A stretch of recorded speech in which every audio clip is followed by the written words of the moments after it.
Cecil hotel downtown Los Angeles में एक affordable housing complex है। ये 20 दिसंबर 1924 को एक लग्जरी होटल के तौर पे खोला गया था, लेकिन ग्रेट डिप्रेशन और उसके बाद के डिकेड्स के दौरान इसमें बहुत ज़्यादा गिरावट आई थी।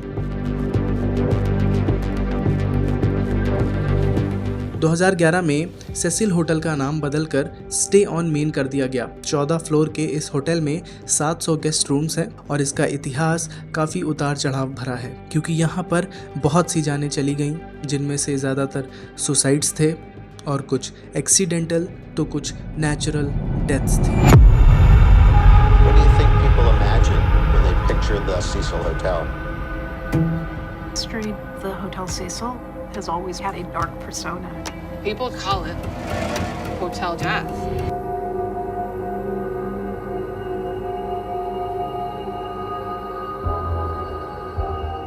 2017 में शुरू हुई रिनोवेशंस को कोविड-19 पैंडेमिक की वजह से रोक दिया गया था, जिसकी वजह से होटल को टेम्परेरीली बंद करना पड़ा। 13 दिसंबर 2021 को सेसिल होटल को एक अफोर्डेबल हाउसिंग कॉम्प्लेक्स के रूप में फिर से खोला गया। 2023 के लॉस एंजलिस टाइम्स के एक आर्टिकल में होटल सेसिल के अंदर की ध्वस्त हालत के फोटोग्राफ्स और उस होटल के अंदर के बेकार कंडीशन को डिस्क्राइब किया गया है, जिसमें ब्लैक मोल्ड और कीड़े मकोड़ों के infections, water leakages, rude decorations, unwanted destructions और अनहाइजीनिक कम्युनल अमेनिटीज इंक्लूडेड हैं।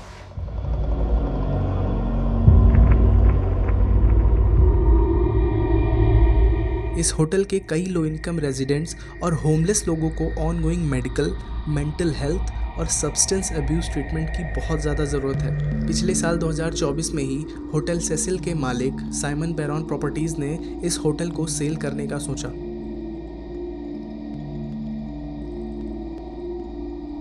सेसिल होटल को 1924 में बिल्ड किया गया 3 होटेलियर्स के द्वारा। William Banks Hanner, Charles L Dix and Robert H Scopes ने बिजनेस ट्रैवलर्स और टूरिस्ट के लिए एक डेस्टिनेशन बनाया, होटल सेसिल। होटल को पूरा करने में $1.5 मिलियन की लागत आई और रंगीन कांच की खिड़कियों और अल्बेस्टर की मूर्तियों के साथ एक शानदार संगमरमर की लॉबी थी। तीनों होटेलियर्स ने इस बिजनेस में लगभग $2.5 मिलियन का इन्वेस्टमेंट किया, ये ध्यान में रखते हुए कि इस शहर के बाकी जगहों पर भी इसी तरह के कई होटल्स बनाए गए थे। लेकिन उन तीनों की किस्मत खराब निकली और होटल सेसिल के खुलने के 5 साल के अंदर ही पूरा का पूरा यूएस ग्रेट डिप्रेशन में डूब गया।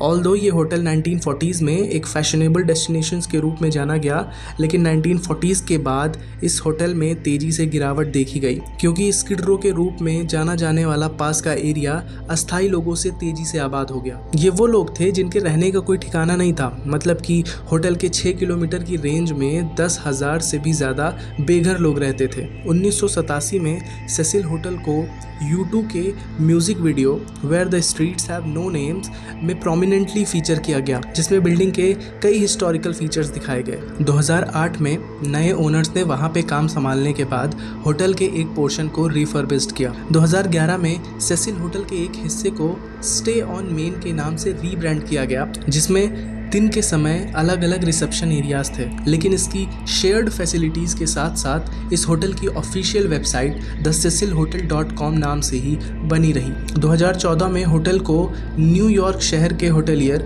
रिचर्ड बॉन्ड को $30 मिलियन में बेच दिया गया था, जिसके बाद न्यूयॉर्क बेस्ड एक और फर्म साइमन बैरन डेवलपमेंट ने 99 ईयर्स का ग्राउंड लीज एक्वायर कर लिया। 2016 में साइमन बैरन के प्रेसिडेंट मैट बैरन ने कहा कि वो बिल्डिंग के आर्किटेक्चरल और हिस्टोरिकल फॉर्म से कुछ सिग्निफिकेंट कंपोनेंट जैसे कि होटल की ग्रैंड लॉबी के प्रिजर्वेशन के लिए कमिटेड हैं, लेकिन उनकी कंपनी ने इंटीरियर को पूरी तरह से रीडेवलप करने और हाल ही के सालों में किए गए हौच पौच काम को ठीक करने की प्लानिंग की। 2017 में होटल को रिनोवेशन के लिए बंद कर दिया गया, लेकिन कोविड-19 पैंडेमिक हिट के बाद होटल के सारे काम इंडेफिनिटली सस्पेंड कर दिए गए।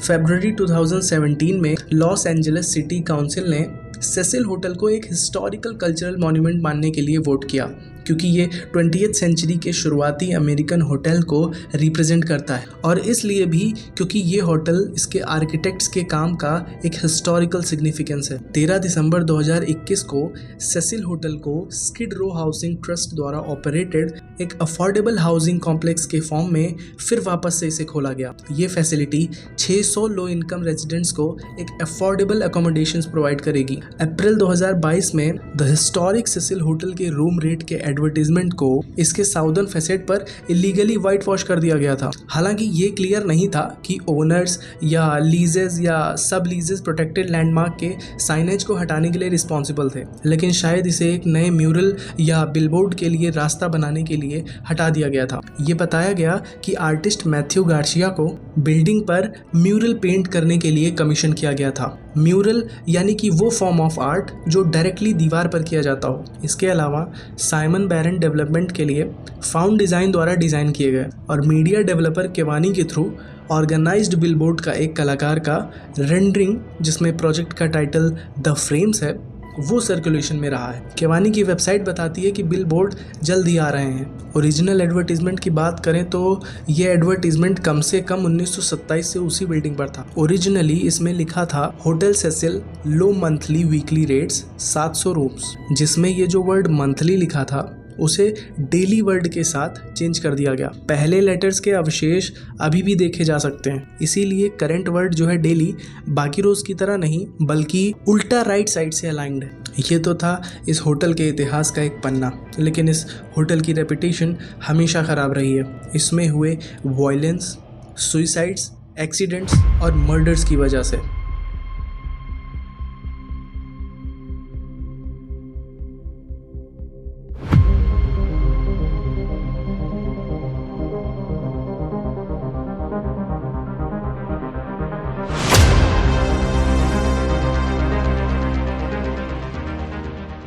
इस होटल से जुड़े लोगों की इतनी मौतें हुई हैं और ऐसे ऐसे तरीक़ों से हुई हैं कि आप सुनकर हैरान हो जाओगे, और हैरानी से ज़्यादा ये होटल लोगों के मन में अपने लिए डर पैदा करता है कि आखिर क्यों ये होटल इतने लोगों की जानें ले चुका है। 1931 में एक guest W.K. Norton poisonous capsule लेने के बाद इसी होटल के कमरे में मर गए। आगे जाके 1940s और 50s में इस होटल सेसिल से जुड़े हुए और भी बहुत सारे लोगों ने आत्महत्याएं की।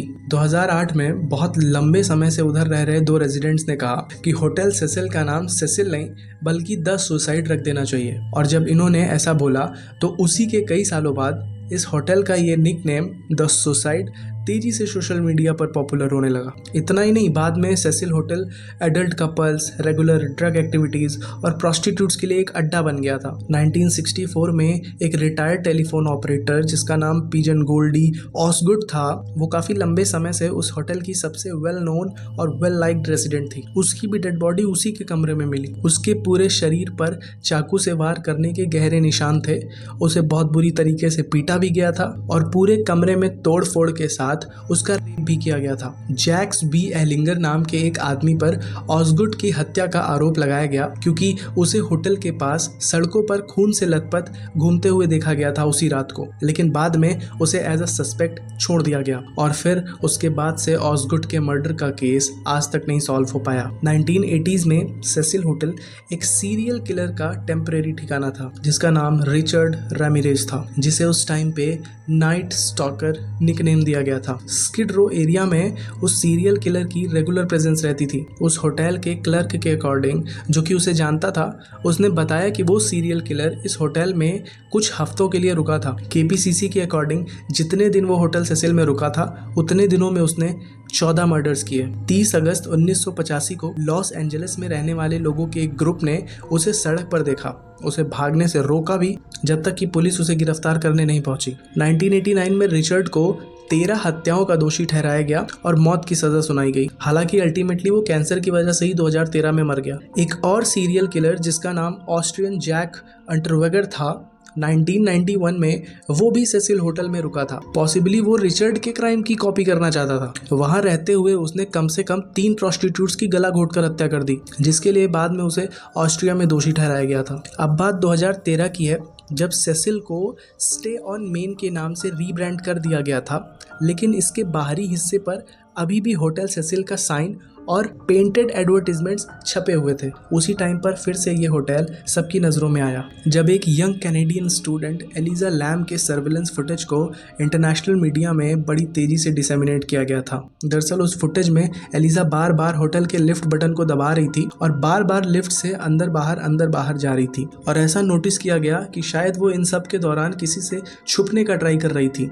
ये रिकॉर्डिंग उसके लापता होने के कुछ समय पहले की ही थी। पूरे 19 दिनों के बाद होटल की छत पर वाटर सप्लाई टैंक में उसकी डेड बॉडी मिली, वो भी बिना कपड़ों के। अगर होटल में रुके हुए लोगों ने ये कंप्लेन करने में और देर कर दी होती कि पानी का प्रेशर बहुत ही कम आ रहा है और पानी का स्वाद बहुत अजीब होता जा रहा है, तो शायद एलिजा की बॉडी मिलने में 19 दिन से भी ज़्यादा लग सकते थे। आखिर वो पानी की टंकी तक पहुंची कैसे? ये बात बहुत लंबे समय तक एक रहस्य बनी रही। एलिजा लैम होटल के जिस फ्लोर पर रहती थी वो उन फ्लोर्स में से था जिन पर कोई भी सिक्योरिटी फुटेज नहीं था, जिसकी वजह से ये क्लियर नहीं हो पा रहा था कि उसकी मौत एक सुसाइड है या मर्डर। एलिजा की बहन ने डिटेक्टिव को ये बताया कि एलिजा अक्सर अपनी दवाएं नहीं लेती थी। होटल में छोड़ी गई उसकी चीज़ों में कई प्रिस्क्रिप्शन दवाइयाँ थी जो शायद किसी ने छुआ भी नहीं था। दरअसल एलिजा लैम को पहले से ही एक extreme form of bipolar disorder था। पहले से भी वो बहुत स्ट्रेंज बिहेव कर रही थी और उसके दोस्तों का ये कहना था कि वो जब भी अपनी दवाएं नहीं लेती थी तब उसका बिहेवियर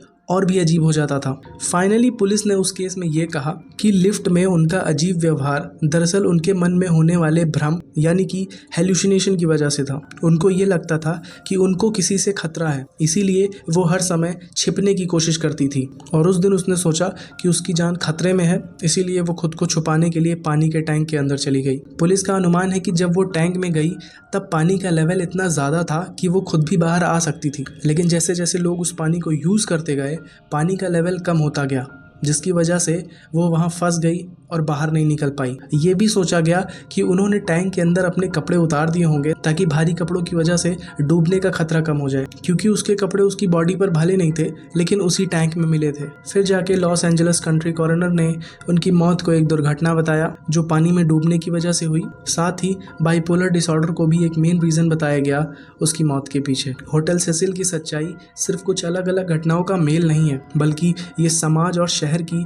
बड़ी समस्याओं को दिखाती है। ये होटल समय के साथ खराब होता गया और अपराधों से जुड़ता चला गया। इस होटल की बदनामी ये बताती है कि कुछ जगहें लोगों के डर और बुरी चीज़ों का अड्डा बन सकती है। इस होटल की नेगेटिव इमेज इसके दुख भरे इतिहास से जुड़ी है। ये जगह धीरे धीरे बुराई की ओर जाती गई और फिर एलिजा लैम जैसे मिस्टीरियस इंसिडेंट्स यहाँ पर हुए। इवन कुछ लोग तो इसे शहर के बिगड़ते हालात का उदाहरण भी मानते हैं, लेकिन सच ये है कि ये होटल हमें याद दिलाता है कि सुंदर से सुंदर और पॉपुलर से पॉपुलर और आम दिखने वाली जगहों पर भी अंधेरा छिपा हो सकता है। अगर वीडियो पसंद आया हो तो सबके साथ इसे शेयर कर देना और मिलते हैं जल्दी ही फिर एक इन्फॉर्मेटिव और मज़ेदार वीडियो के साथ।